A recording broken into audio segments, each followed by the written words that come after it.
Jaalala keessatti miidhamni miidhama caalu maalidha beektaa? Nama yookiin sin jaaladha jedhee yookiin sin jaaladhu jedhee yookiin jettee murtee tokko sitti himtee sifaana ta'uu kee yookiin sifaana ta'uu isaa sitti ibsuu hin dandeenye.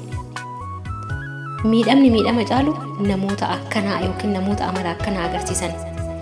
Inni sin barbaadu kaleessa jaalala gaarii waliin dabarsine har'ammoo ati haadha manaa naaf ta'uu hin dandeessu. Boruuf haadha ijoollee kiyyaa naaf ta'uu hin dandeessu.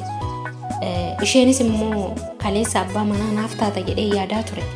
Garuu har'ammoo ati naaf ta'uu hin dandeessu. Abbaa ijoollee kiyyaa naaf ta'uu hin dandeessu jettee gaafa dhugaa jiru. Sitti himtee sin barbaadu gaafa sin jette yookiin sin barbaadu gaafa sin jedhe. Namoonni akkanaa kun oolmaa guddaa namoota siif oolanidha. Namoonni madaa guddaa onnee kee irratti uuman namoota yoo irraa fagaatte sitti fiigan. Namoota immoo natti fiigan jettee yoo ati itti dhiyaattee ofitti qabde ofirraa si dhiiban.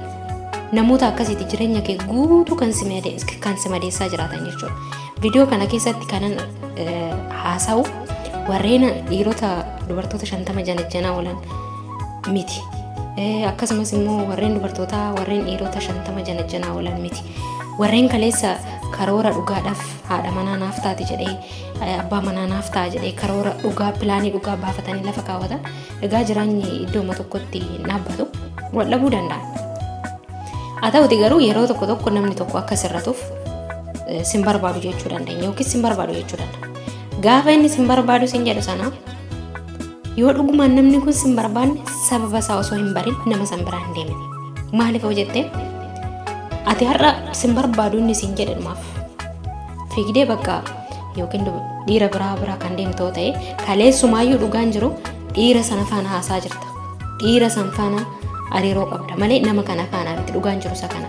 Yookiin immoo har'a isheen sin barbaadu waan jetteef sababa isheen sin barbaadu jette sana osoo hin dhaggeeffatin wanta sanallee sirreessuudhaaf osoo hin yaadin irra deddeebitee jaalallee kee kana maalinni balleessan kan koo balleessaa kan koo nan sirreessa jettee osoo hin gaafatin fiigdee dubartii biraa faana kan deemtu yoo ta'e amani kaleessallee jaalallee kee tanarratti ishee amma sin barbaadu sin jette tanarratti janajjanaa turte yookiin ishee sana faanallee haasaa turte. Isheen tuni sin barbaadu amma sin jettutti eegaa turte jechuudha. Dhugaan jiru isa kanadha. Malee namni dhugaadhaan jaalannu tokko namni dhugaadhaan barbaannu tokko sin barbaadu jedheedha. Fiignee nama biraa hin naqnu dhugaan jiru isa kanadha. Maaliif jennaan dhiifama gaafannee namni sunillee dhiifama akka nuuf godhuuf kadhannee jaalala sana yoo dhugumaan nama sana ni barbaanna yoo ta'e jaalala sana itti fufsiisuudhaaf jaalalli suni akka gamatti ce'u obsaan badii keenya sanallee sirreessuudhaaf yaalla malee dubartii soo taate fiigdee dhiira biraa bira hin deemtu. Takkittiidhaan ati jaalallee kan kee ishee dubartii sin barbaadu jetteedha.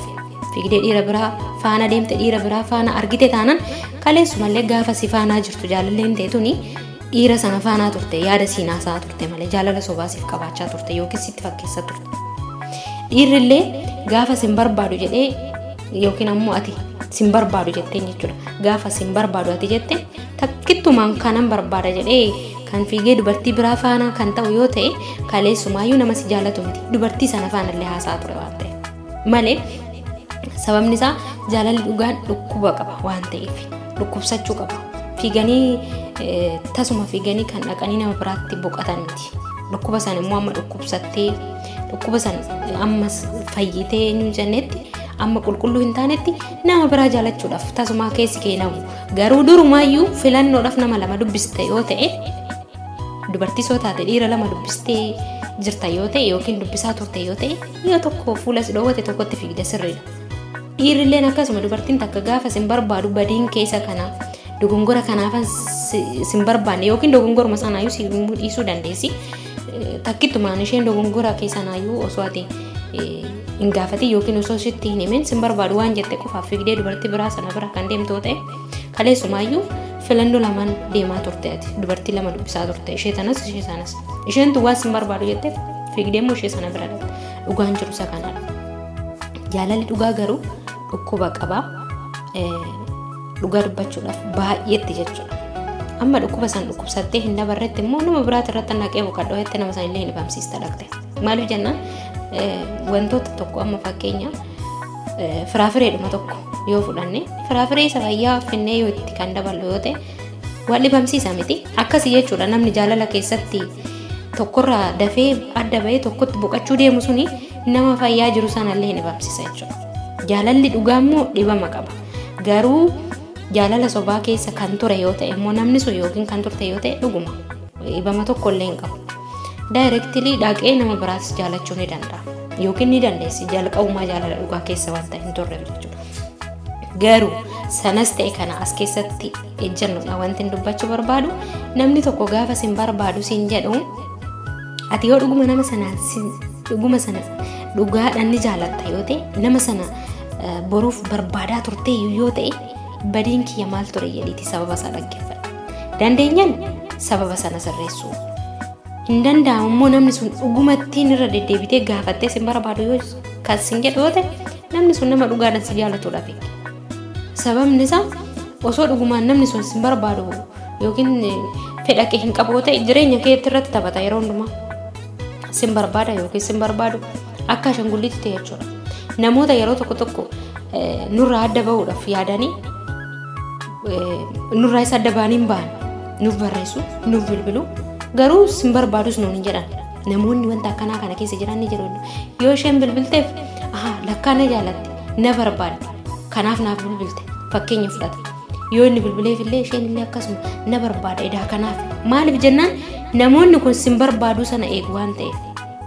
Namni garuu dhaabbannoodhaan ejjannoodhaan sin barbaadu sin jedhu oolmaa guddaa nama siif oola jechuudha. Kanaaf namni sunis gaafa sin barbaadu sin jedhu sababa isaa bartu malee biraa hin deemin. Sababa kana baruun kan kee dhuguma namni sun jireenya dhugaatiif si barbaachisa yoo ta'e si immoo boruuf si fayyada. Namni kuni sababa isa gahaa qaba yoo ta'e boruuf akka jireenya isa biraatti irrattis akka hin gufanneef akka gufuun sin mudanneef jireenya san irratti akka haala kee amala kee wantoota ishee sirraa jibbite isheetu beeka wantoota inni sirraa jibbe isatu beeka. Garuu sababa isaa gaafadhu nama sana dhugumaan jaalattoo ta'e namni sun immoo dhugumaan onnee isaatirraa yookiin onnee isheetirraa sin barbaadu yookaan jettoo ta'e sababa isaa barii biraa deemi amala kee wantoota ishee sin barbaadu jetteef wantoota inni sin barbaadu jedheef sirreeffachuu dandeessa jechuudha. Haa ta'uti garuu iddoo kanatti fiigideetuma akkuma jalqaba jedhe nama biraa kan dhaqxoo ta'e dhugaa dubbachuudhaaf turullee bubbulullee waggoottan meeqa lakkoofsistullee maaliif sin barbaadu naan jetteeyyu maaliif sin barbaadu naan jedhe dogongorri koo balleessaan koo maal ture jette yeroo itti of gaafattu tufa jechuudha. Kanaaf sana bira osoo hin ga'in namni tokko gaafa sin barbaadu jedhu namni kaleessaati pilaanii guddaa waliin qabdu namni jaalala guddaa waliin dabarsite akkamiin sin barbaadu naan jedha. Jigalee yeroo tokko nama sana afaan maan jenneedhaaf barbaadu dhiisu miti. Badiisaa sana yookiin badishee sana akka sirreessituuf sin barbaadu jechuudha. Garuu namni jalqabumaa deemsaaf barriirra dhaabbate sababa kana godhate achumaan hafa. Jigalee yookiin achumaan hafte achumaan deemte bakka sin barbaadu kana qofa sababa godhatte sin barbaadu kana sababa godhate deemuu danda'a. Maaliif jalqabumaa barriirra dhaabbachaa ture.